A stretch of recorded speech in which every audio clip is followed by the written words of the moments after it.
Bismillahirrahmanirrahim. Assalamualaikum warahmatullahi wabarakatuh.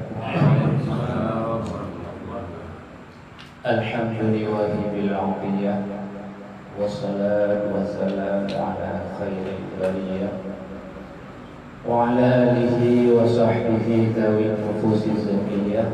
Amma ba'd. Qala Allah subhanahu wa ta'ala fil Qur'anil Karim wa huwa asdaqul qailin. A'udzu billahi minasy syaithanir rajim. Bismillahirrahmanirrahim. Qul huwallahu ahad, Allahus samad, lam yalid wa lam yulad wa lam yakul lahu kufuwan ahad. Sadaqallahul azim wa sadaqa rasuluhun nabiyul karim wa nahnu ala dzalika minasy syahidin wa syakirin. Walhamdulillahi rabbil alamin. Pertama-tama marilah segala puji syukur kita ucapkan kepada Allah Subhanahu wa taala atau rasa terima kasih kita kepada Allah yang telah memberikan bermacam nikmat kepada kita semua, yang sehingga pada malam yang berbahagia ini kita dapat berkumpul bertatap muka dalam pengajian rutin dan zikir. Semoga yang kita harapkan Allah Ta'ala dapat membersihkan hati kita dan dapat mengampuni segala dosa dan kesalahan yang telah kita lakukan. Selanjutnya selawat berangkaikan salam dan lupa pula kepada baginda Rasulullah Sallallahu Alaihi Wasallam dan kepada dan sahabat beliau sekalian yang sama-sama dengan Rasulullah dalam memperjuangkan agama Islam ini. Kemudian kata-kata penghormatan yang utama yaitu kepada Sahibul Bait yaitu Nubu Bukhari dan kepada Bapak RT yang sudah menziarahi atau bersilaturahmi dengan kita masyarakat Aceh. Kita doakan mudah-mudahan Pak RT sehat selalu dan selamat iman dan rezekinya diberkahi oleh Allah Subhanahu wa taala. Amin. Dan kepada duku-duku Bandung yang dari Pondokopi dan kepada duku Jeki jadi dari Alexandro. Kemudian kepada duku-duku Bandung yang ada sempurna satu persatu yang namun tak mengurangi rasa hormat. Ya, alhamdulillah pada malam yang berbahagia ini kita sudah bertemu kembali dalam acara pengajian dan zikir.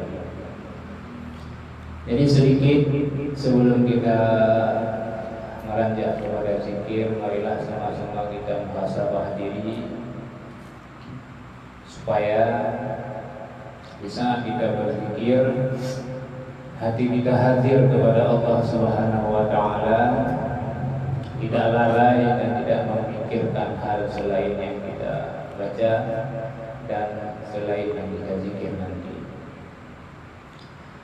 Allah Subhanahu wa taala membatasi waktu kepada kita semua. Kenapa? Dikarenakan dalam waktu tersebut kita dapat membagi. Dalam lingkaran waktu Allah menjadikan waktu 24 jam.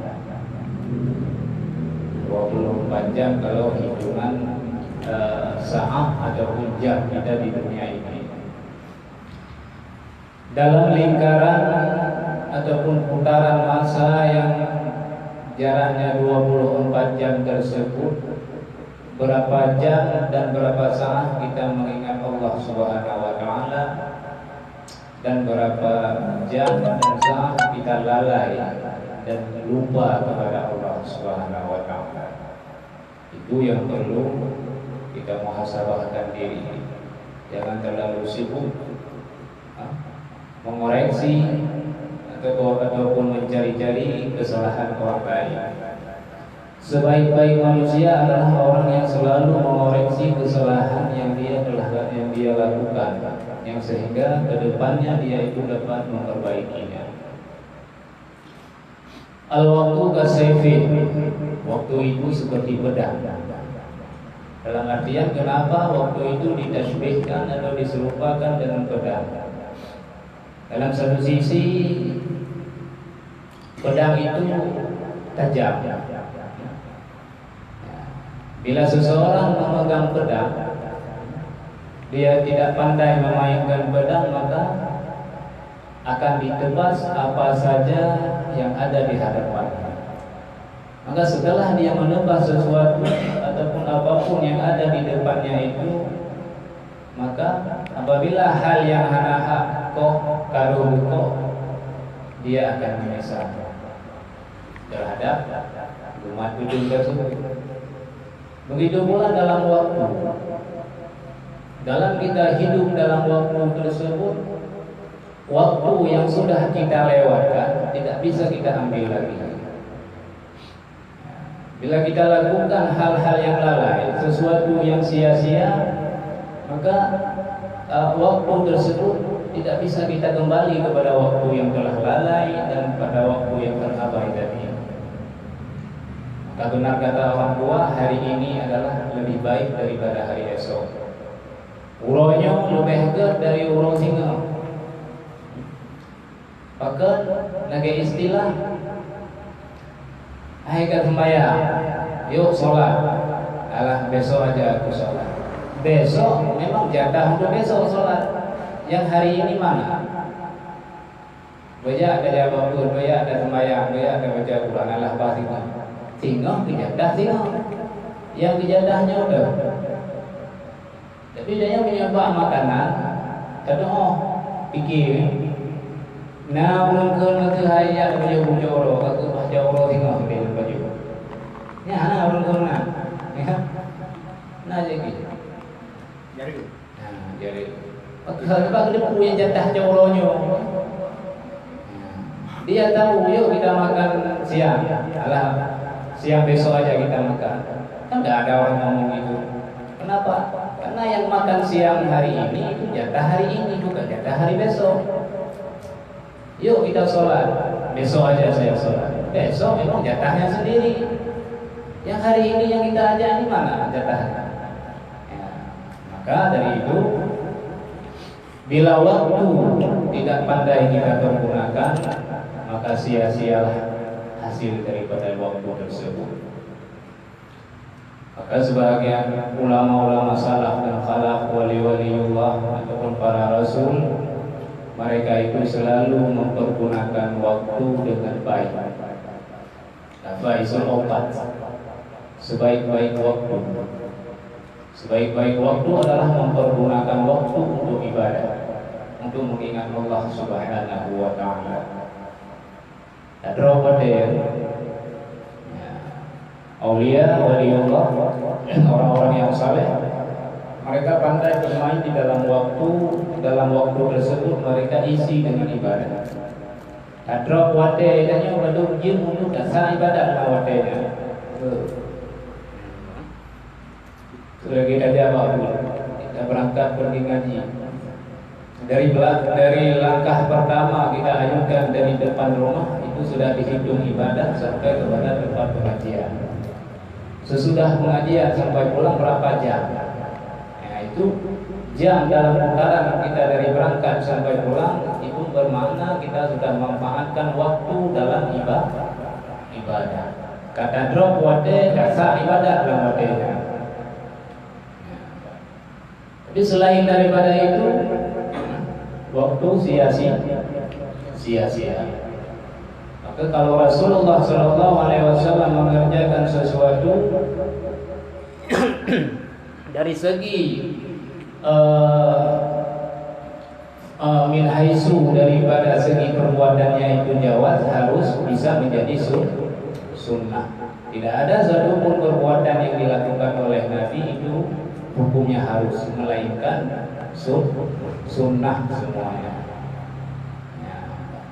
Segala yang pada dasarnya hukumnya jawaz, harus atau ibahah, harus kita usahakan supaya ibahah tersebut menjadi perbuatan ibadah.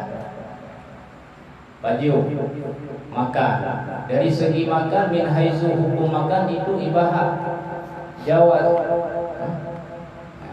Boleh dimakan, boleh tidak. Tetapi bila kita makan untuk niatnya untuk kuat ibadah kepada Allah Subhanahu wa taala, makan tersebut sudah menjadi ibadah. Ya, maka semuanya itu tergantung daripada niat seseorang. Ada juga makan sesuatu itu bisa menjadi maksiat. Contoh, ini aku makan biar nanti kuat, bertambah tenaga, ingin pukul orang. Dan ni tak bagi hukum dia nyonya nak tegak pun tu. Nak kupoh. Nak buat jujur. Nak menjaga malam buat jujur. Itu dari hukum dasar harus sudah menjadi haram. Karena niatnya tadi di saat dia makan niatnya untuk berbuat maksiat. Maka bila niat yang pertama kita untuk beribadah kepada Allah Subhanahu wa taala, maka hal yang kita lakukan tersebut menjadi ibadah. Ya. Begitu pula halnya dalam segi kita mencari nafkah, mencari uang. Apa tujuannya kita mencari uang tersebut? Itu hukumnya tergantung pada niat. Kalau niat yang pertama kita mencari uang adalah untuk menafkahi anak istri dan untuk membantu agama, maka perjalanan proses dan pemikiran kita dalam mencari uang tersebut ibadah. Tapi sebaliknya, bila dari awal niat kita mencari uang untuk hal yang berupa maksiat, maka dari pemikiran, langkah, perbuatan yang kita lakukan yang menghasilkan uang tersebut semuanya dikategorikan kepada maksiat. Para hadirin kaum muslimin yang berbahagia, pandai-pandailah bermain di dalam waktu. Karena hidup ini adalah permainan hidup ini. La'ibau wa lahwa. Hidup ini adalah permainan. Maka salah bermain bisa celaka. Maka hati-hatilah dalam bermain. Maka para hadirin kaum muslimin yang dirahmati Allah, semoga aja kita harapkan kepada Allah Subhanahu wa taala, kita bersihkan niat, bersihkan tujuan kita supaya apa yang kita lakukan itu ada manfaatnya dan ada balasannya daripada Allah Subhanahu wa taala. Dan bila niat kita sebalik daripada demikian, walau ibadah yang kita lakukan, walaupun ibadah sebanyak apapun yang kita lakukan, tetapi kita niatnya tidak bagus, tidak lurus, maka ibadah tersebut sia-sia. Maka dari itu diperlukan ilmu dalam bidang apa yang kita kerjakan tersebut. Berzikir, harus mengetahui ilmu dalam berzikir supaya zikir kita itu tidak salah. Maka saya tekankan di saat kita berzikir, ada kita yang berzikir yang berhati-hatikan kepada bila buka. La ilaha illallah yang bunuh illa. Baik ni belah satu, baik illallah. La ilaha illallah. Ada tasdidnya. Jangan kosong, la ilaha illallah, itu salah. Kalau tidak ditasydid, karena maknanya pun salah. La ilaha illallah, tidak ada Tuhan hingga kepada Allah, itu maknanya. Tapi kalau illa ada tasydidnya, itu maknanya kecuali, illa ada istisna. Maka hati-hati. Maka baik tajam dan baik mulai standar. Jam dah itu harus boleh target. Boleh target itu gagal target. royong deh. Alhamdulillah, mudah-mudahan dengan nasihat singkat ini menjadi ilmu bagi kita bersama, dan apa yang kita lakukan semoga Allah Ta'ala mengijabahkannya. Amin ya rabbal alamin. Jadi sekarang kita masuk di dalam zikir.